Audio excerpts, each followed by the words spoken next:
that someone told me that there are teams out there who hate being on that list. Like if they get a player who's on that list, they think it makes it harder to negotiate contracts with another player, because agents will say, oh, you got that guy, well, you're not getting me. Dear. And yeah, it does happen. I've been told that this does occur. And like, you think that teams would be upset about being on these are the worst contracts, and I'm sure they are. But I had a couple guys tell me that you also don't want to be on the best list, because then people really grind in and dig against you. So it was funny. It was funny to hear that, hear that feeling. It's very obvious out there that, teams are, trying to hold the line and say, okay, well, if this player, like the top players are going to get what they're going to get. But it's very obvious that some of the teams are trying to say, hey, whatever percentage was signed in this contract before this cap bump, we don't want to do that. Because, for example, a percentage that might be worth, say for argument's sake, 5 or 6 million, well, that could be going up in the next couple of years to 7, 8, 9 million. And they're like, we don't want to do that. We don't want to argue percentage anymore. And the players, of course, are going to argue percentage. And the one thing I'm always reminded about, we don't talk about it very much, Kyle, is that like these players, they don't only compete on the ice, they compete in terms of contracts. Like, I have several agents who say to me, especially with younger players, and I don't know a lot of the younger players yet. There's obviously a little bit of a generational divide between me and a lot of them. But they say they're even more competitive than ever when it comes to their contracts. And so they don't want to sign contracts that they look back at in a year or two and say, oh, I really regret signing that.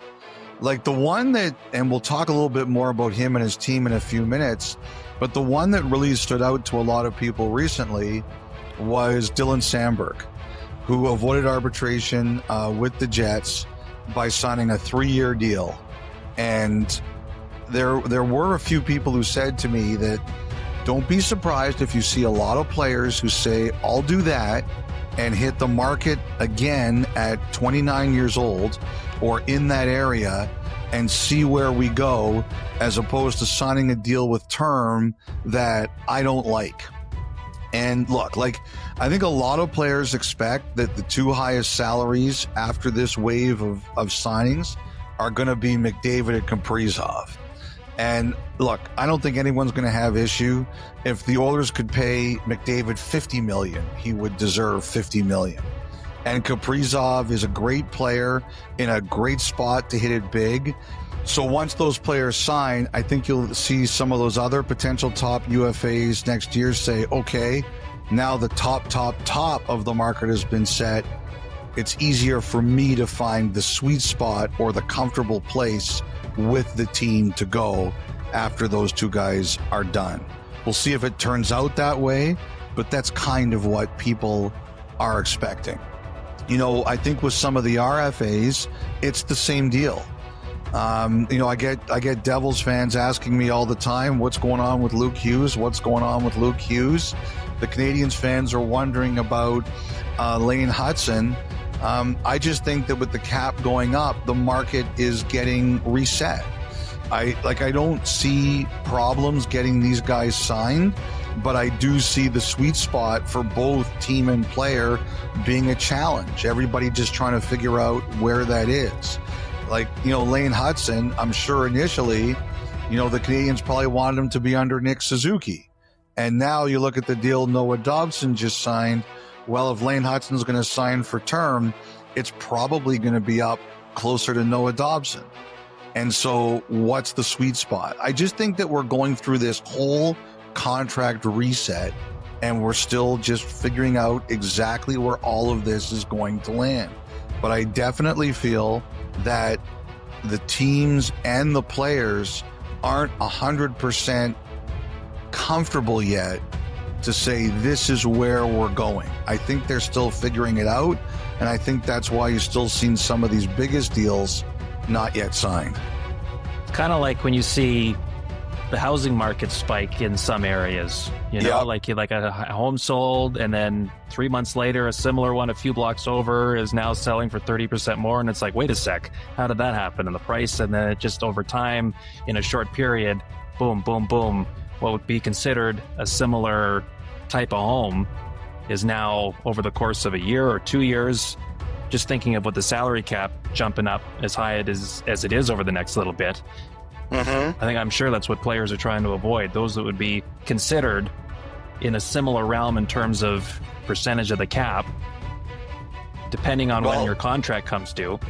100%. And like I told you, if you're a player, you hate being on, or you're an agent, you hate being on that list of, oh, these are the best deals. Like, right. That's right. It's like I'm not knocking the list. I mean, hey, it's content, but I heard that there's not a lot of players or agents who really are thrilled when their name is on that list, because they look at that as a loss. Yep. It is a big game of winning and losing. You're right. You are right. So, anything else on that front? You know what? I wanted to talk about the Jets for a second. They got Velarde done and they got Sandberg done, and they're still waiting on Lowry and they're still waiting on Connor. I think the other thing I should mention here is, the new CBA kicks in September 15th of next year, 2026. There has been some talk about when some of the new rules are going to kick in. Like, for example, at the announcement between the league and the Players Association that they'd agreed in principle on the new deal, they'd said that there was the possibility that some of the new draft rules in terms of how long teams keep players they draft could come in next season before the actual CBA kicks in. Apparently the league and the Players Association have been talking about some of the other things too. And I would be surprised, like, if things like the term limits or the changes in bonuses come in early. But it's been talked about. I would be surprised if the players would agree to that. But at the very least, it's been discussed. Like this Jackson Blake deal that just got done, it's got deferred money. That's going away. They did that with Seth Jarvis. They did that with Jacob Slavin. That's going away. It's supposed to go away September 15th, 2026. There ain't